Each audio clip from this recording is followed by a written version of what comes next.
Jalen Hurts is injured, but when he comes back, are the Eagles for real? Plus an AFC playoff predictor with 3 weeks to go and our week 16, can't believe it's week 16, power rankings right here on a Wednesday edition of Locked On NFL. You are Locked On NFL, your daily NFL podcast. Part of the Locked On Podcast Network, your team every day.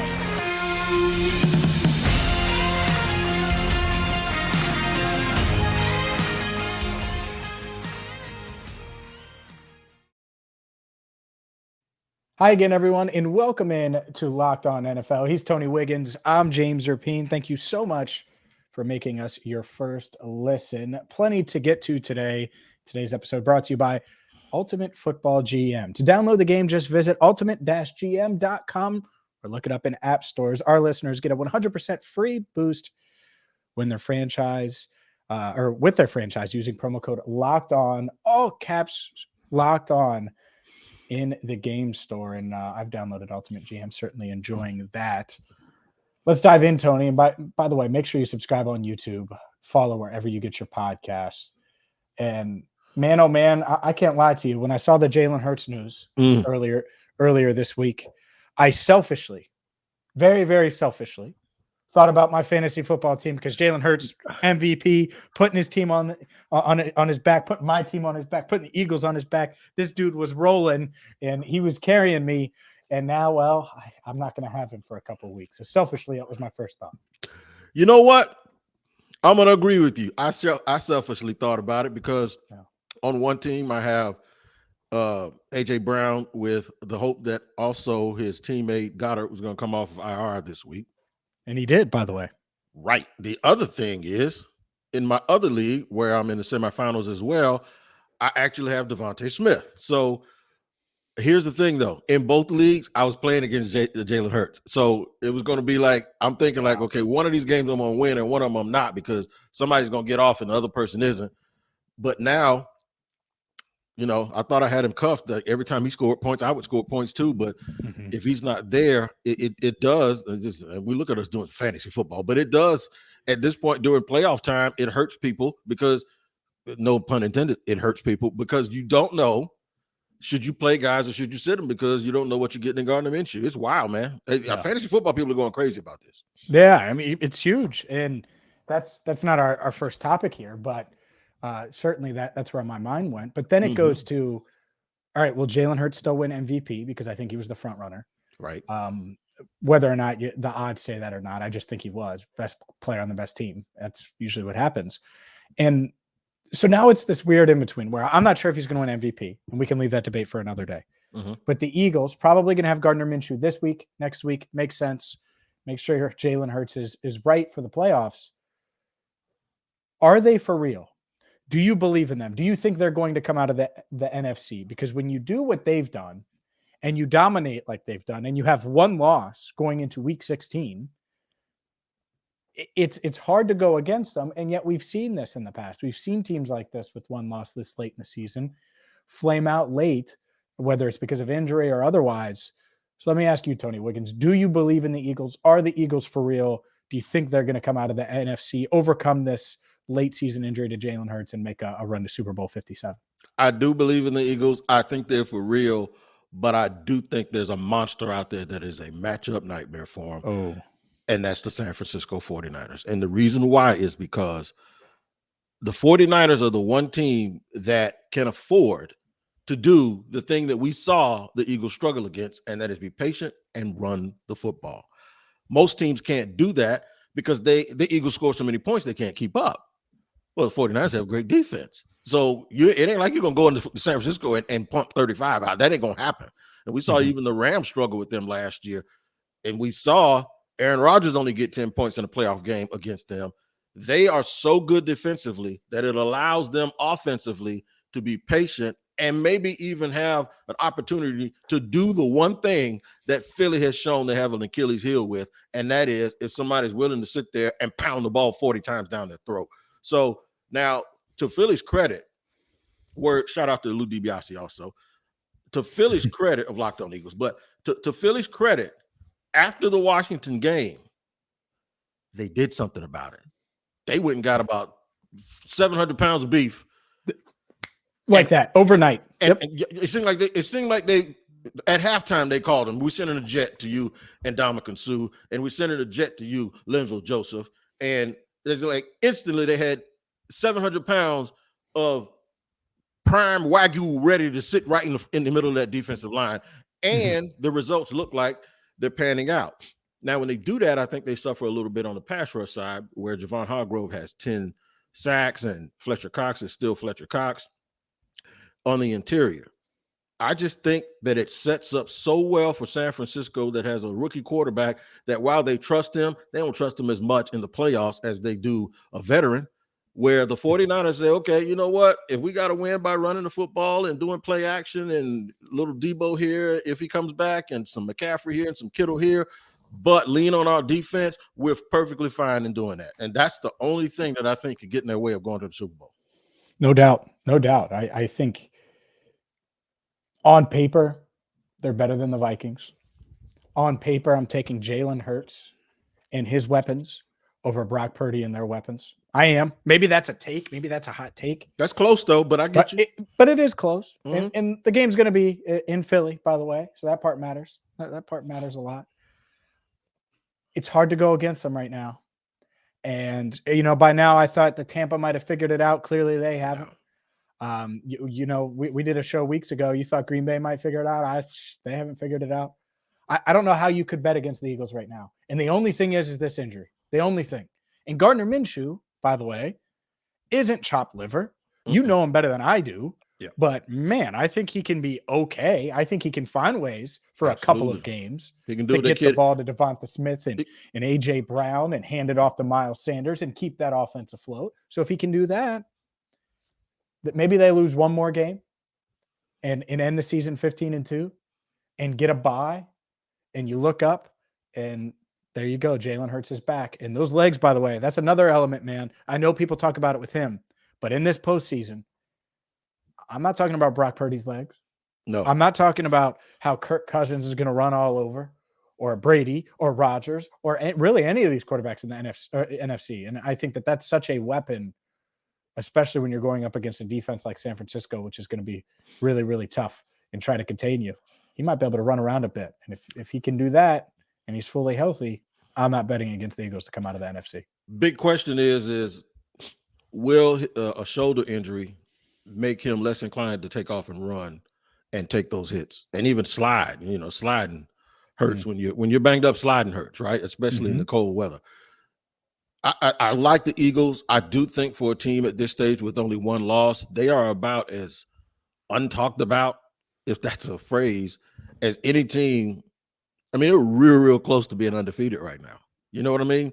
And folks just aren't treating it or talking about them in that way. So I think that's a little disrespect. By the way, that fits right in with the culture of that city and those fan base. They don't give a damn whether you like them or not. So the one thing I will say this again, that scares me.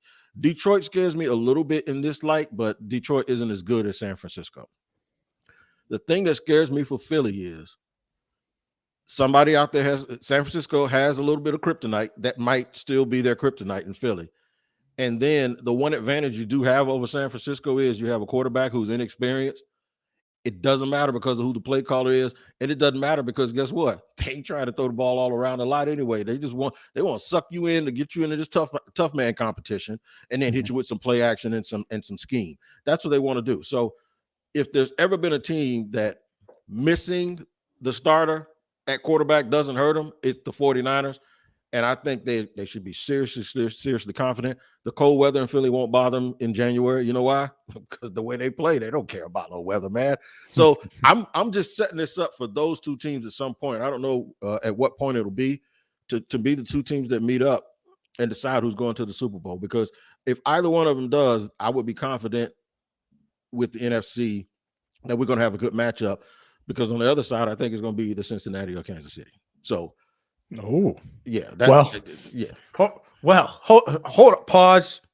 We got to do our AFC playoff predictor coming up next, and maybe we'll talk about those teams. But which teams could sneak in? The AFC playoff race in the back end is pretty wild. So we will do that coming up next. Power rankings ahead as well.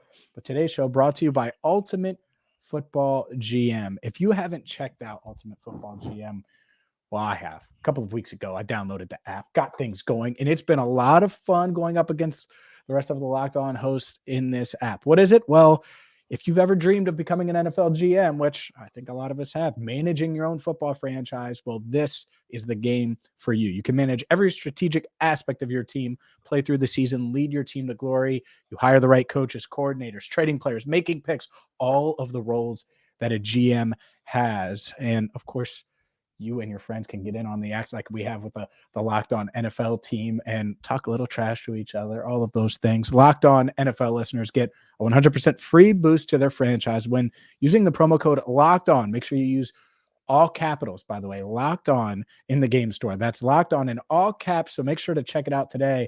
To download the game, just visit ultimate-gm.com or look it up on the App Store. That's ultimate-gm.com. Ultimate Football GM.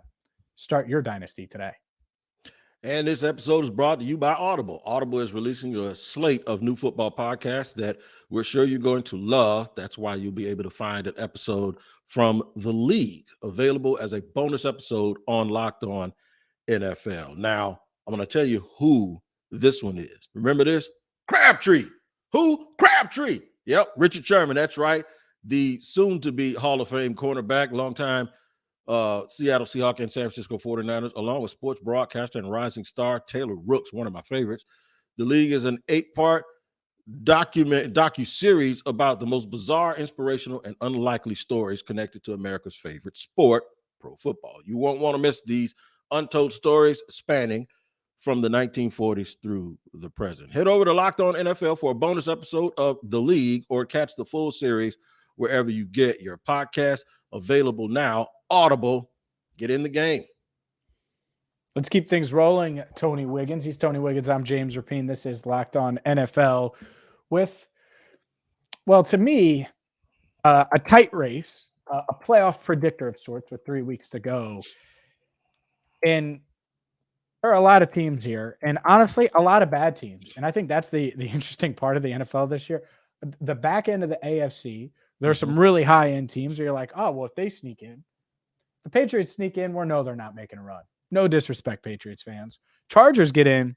You never know. You never know they got Justin Herbert. You could see that. Miami gets in. Who knows? Jets, I don't think they're necessarily making a run. Your Jags are making a push for that division. So let's talk about it. We know the top 3 teams right now: Buffalo, Kansas City, Cincinnati. I don't think there's really much debate. You could debate on which team is which. You just said Cincinnati and Kansas City. We could debate that. We'll save that part for another day. But seeds 4 through 7, all still up in the air. You have Lamar Jackson dealing with an injury for the Ravens. The Tennessee Titans, Ryan Tannehill seems to be banged up every single week now. Tough as nails, but they continue to slide. 7-7 on the year. Your Jaguars are making a run at 6-8, and they still have a matchup with the Titans. Who do you think ends up sneaking in with the Jets and the Patriots on the outside looking in as well? The Patriots. If it's the Patriots and the Jets, it's going to be the Patriots.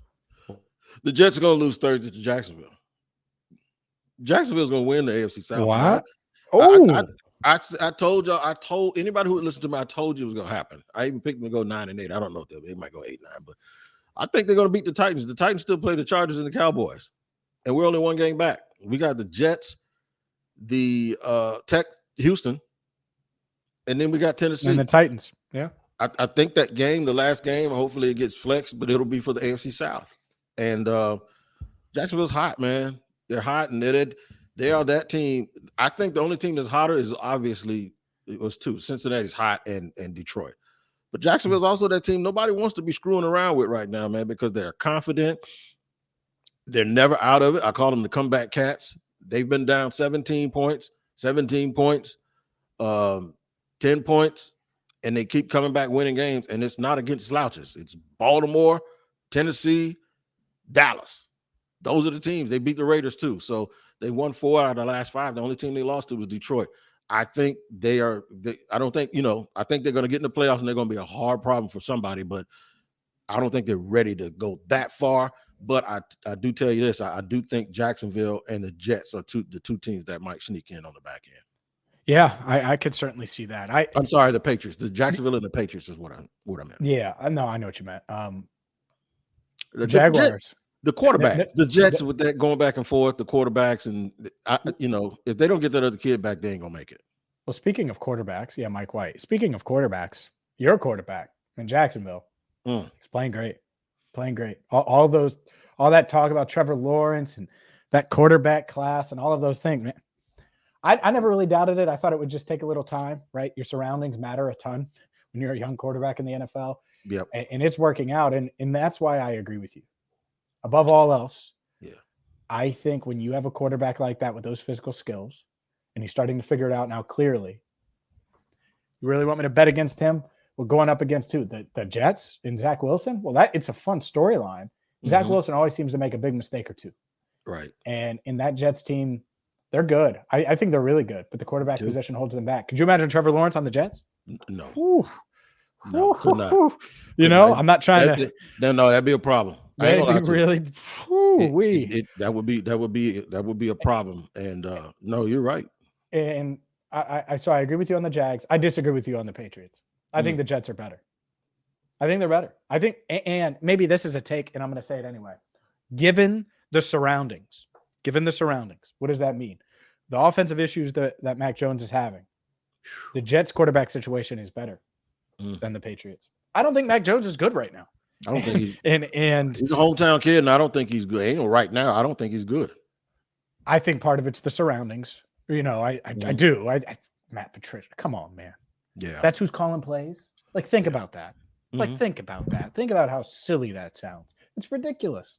But yeah, it's hard for me to buy into the Patriots. That said, all week on Locked On Bengals, I'm going to talk about how tough it is to go on the road at Gillette on Christmas Eve and beat Belichick. It's going to be a tough game, and they're going to be a tough out. But I think talent-wise, I'd give the Jets the edge over the Patriots, even though the Patriots' defense is for real. I think that's a scary matchup. So those two teams, interesting. I think the Jets, I'd give them the edge. I don't think either one are legitimate Super Bowl contenders. Absolutely not. I agree with you with the Jags over the Titans if I had to wager on one to win that division. Kind of wild to say, but the Titans have just been sliding, and it feels like they're in free fall mode. Fired their GM a few weeks ago. Really tough to overcome those things. Let me ask you about a couple of other teams. What do you think about the Ravens? 5 seed for the first time this season. They aren't in first place in the AFC North. Lamar dinged up. We're not sure if he's going to play this week, how long he's going to be out. Do you still think they're capable of making a run? I don't think they're capable of making a run because their defense just actually started playing well. They missed Wink, early in the season. And now you got Lamar out, and I just think they're too banged up. They're a little too banged up, and especially with him because they're going to need him and his legs. They're not an easy out for anyone in the playoffs. They're not an easy out for anyone, but that's a tough game. I'll even tell you this about Baltimore. Buffalo. I think Buffalo's too banged up. I think there's a reason they went out and added Von Miller, and now he's not there. And when you take that away, if people don't believe that one pass rusher can make that much of a difference, the Bengals win the Super Bowl if Joe Burrow has a half a second left because Jamar Chase was 5 yards behind Jalen Ramsey. You don't think all it comes down to if teams evenly matches that one chance, that one play.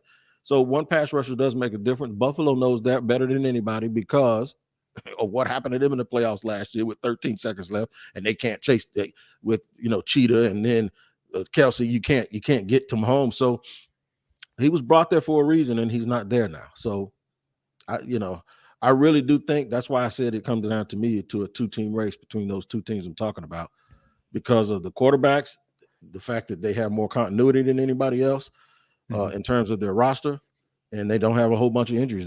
They were injured, but now they're getting healthy. Yeah, the Bengals have some injuries piling up on defense. The good news is it sounds like most of these guys are going to be able to be back for the postseason. Right. And the Bengals in the conversation for a first-round bye, a reason why they want to keep pushing for that. We'll see if they can stay in that mix. But they've won 6 straight. I get it. I think it is I would still say 3-teamer, but I get why you would put your faith in the Chiefs and the Bengals. One, you've seen them get all the way there, and we haven't seen that from the Bills. And Bills fans are going to hate that, but it's true. And the other part is true, is pass rush. No Von Miller. They did bring him in for a reason. So we'll see if they can overcome that. I'm excited. I can't believe it's already week 16. No, speaking of week 16, our power rankings are here. We will get to them coming up next. But this holiday, find what you love at Total Wine and More. With so many great bottles to choose from, it's easy to find a new favorite single barrel bourbon for the perfect gifts for everyone on your list, with some help from a friendly guide, and all with confidence, knowing that you're going to find it for a special low price at Total Wine and More. Love what you find only at Total Wine and More. Curbside pickup and delivery available in most areas. Visit TotalWine.com to learn more. Spirits not sold in Virginia, North Carolina. Drink responsibly and be 21. All right, Locked On NFL. Make sure you don't forget to check out Locked On Sports Today. A wonderful show put together. It's about 30 minutes, right under 30 minutes, but it's going to give you the biggest stories from around the world of sports all in one show. Peter Bukowski hosts that, and make sure you follow, like it, and find it wherever you get your podcast and make it your second listen. All right, man, what we got for power rankings, man? I know we are very, very top heavy, and then it gets real ugly down at the bottom. That's why they call the bottom of the barrel. That's what they call the cheap stuff anyway, because that's what that is down there, man. It's just a whole bunch of whatever, like we used to have a dog back in the day. He ate what we ate, and that it was a big pan of everything that was left over from the entire day. That is what is in that final group. But let's go to the top, James, and you go ahead and run it down for us. Yeah, let's start with the Philadelphia Eagles. They stay put at number 1. I get it, understand it. I wouldn't have been surprised if they dropped the 2 just because of the Hurts injury. They do not. The Chiefs are second. The Bills third, the Bengals fourth, the 49ers move up a spot to 5th. All of these make a lot of sense to me. The Cowboys drop a spot. The Vikings stay put at 7. The Dolphins stay put at 8, followed by the Chargers and Ravens. Heck, a lot of teams in the top 10 lost, didn't fall a lot. I'm proud of the Locked On host for not dropping a bunch of teams. Like, for example, I was pretty impressed with the Dolphins, given the circumstances, right, that they were able to go toe-to-toe with the Bills like that. On the road in that weather. Isn't it weird though, that as much as we and as good as we think they are, you look up and they're 8-5? Doesn't it feel like they're 10-4 with the way that you feel about them, as opposed to what their record actually is? Sure, and they need to string together a couple here. It's not over yet, right, for them. But they're not as in they haven't clinched yet. They need to win a couple more. But I was impressed with them overall, going toe-to-toe with the Bills. Because just going into that game, you're like, man, 8 feet of snow on the ground. Tough spot. Play. Especially with the way that they want to play. That's a tough spot for them to play that way, but they were able to still play their brand of football. Let me run through 11-21. The hottest team in the league, maybe other than the Bengals, are the Detroit Lions, and they are 11th. The Jets are 12th. The Seahawks, 13th. Giants, 14th. Commanders, 15th. 4 of those 5 teams actually lost this week, and they still remain in that group. How about the Packers at 16? It's not over. The Patriots at 17, Titans at 18, Browns 19th, Jaguars 20th, and Steelers 21. Nice jump for Jacksonville up into the top 20. Yep. They should be ahead of Cleveland. That's ridiculous that they're not. I actually put them at, I think I put them at 16, believe it or not. Yeah, they should be higher. They should be ahead of the Titans right now, even though they aren't in the division. They beat them head-to-head recently, and they've won more. So, yeah, I would have moved them up. To me, the one that surprises me the most isn't in the top 21, and I'll just keep it rolling here. The Buccaneers at 22. Look, I get it. I do. Did you see the Patriots play? The Patriots are at 17. Yeah, the Bucs are at 22. Yeah, the Bucs had a 17-0 lead on the Bengals at one point. I know they shot themselves in the foot, but they also did that. What are the odds that the Patriots have a 17-0 lead on the Bengals? Now I'm going to get cold taked here, but I don't see that. So I'm surprised the Bucs are as low as they are, but I get it when you've lost the way they've lost. The Saints are 23rd, the Raiders 24th, the Falcons 25th, followed by the Panthers at 26th. The Rams, no playoffs. First time a Super Bowl team hasn't made the playoffs the following season since the Bucs in 2003 at 27. The Bears 28, Broncos 29, Cardinals 30, Colts, the Colts 31, and the Texans 32. So much for Jeff Saturday keeping that job. I don't think that's going to happen. I didn't even put the Texans dead last this week. You know what I put dead last this week? Cardinals?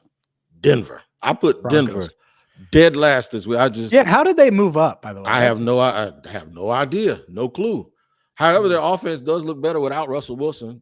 Yeah. I don't know. We're going to juxtapose from that Well, because they can't still cut owe him. Yeah, they owe him $750,000 or something like that, $1 billion. So he's going to be your quarterback. $1 billion, yeah, not $1 million. Yeah. If it was $1 million, that $1 dude billion, would be right? shipped away. Right, He'd be gone. right. $750 million. So yeah, that's that ugly pot of leftovers right there, bro. I'm telling you, that's what it is. So when you take everything you've eaten and had left over all day, it's kind of like the pan of pig slop. That's what that is right there. Of those teams, 27 through 32, give me the Bears. Because at least they're kind of entertaining. They're playing hard, and they're really the team. The Texans the last 2 weeks have played hard against good opponents too. Yeah, and I think that's why I moved them up a little bit. Why watch them though, right? Like they need to keep losing. Even though you're right, they gave the Chiefs all they could handle. I mean, and the Cowboys the week before. So yep. They got them. That's the proverbial. I'm used to that. That's the proverbial. Man, we love the way you guys play. I remember John Harbaugh told the Jaguars that, and they were like 4-12. So, you don't want to get people doing that. That's the wrong kind of apathy. But it is what it is, man. Just like it is what it is here with us.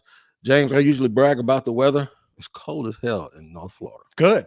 Yeah, see, look at you talking because about it's good. cold as hell here. Yeah, and it's gonna be 22 degrees Christmas morning. And my wife said the same thing. She said, "Good," because it was 80 degrees last year on Christmas, and that's not right. How are you looking at Christmas movies and it's snowing outside, and then you're barbecuing with a tank top on?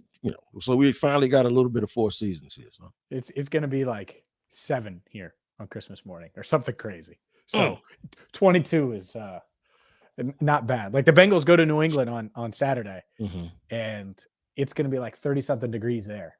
So it's going to be warmer up there than it is down here. And that's pretty rare, I'd say, this time of year. What ain't rare is that you join us here on Locked On NFL every Wednesday. James Rapien and Tony Wiggins. And we appreciate you making us your first listen. Make sure you do what we always say. That is, take care of each other and tune in for the rest of the week. The guys will be here with more episodes of Locked On NFL. Until then, we'll see you next Wednesday. For James and Tony, take care.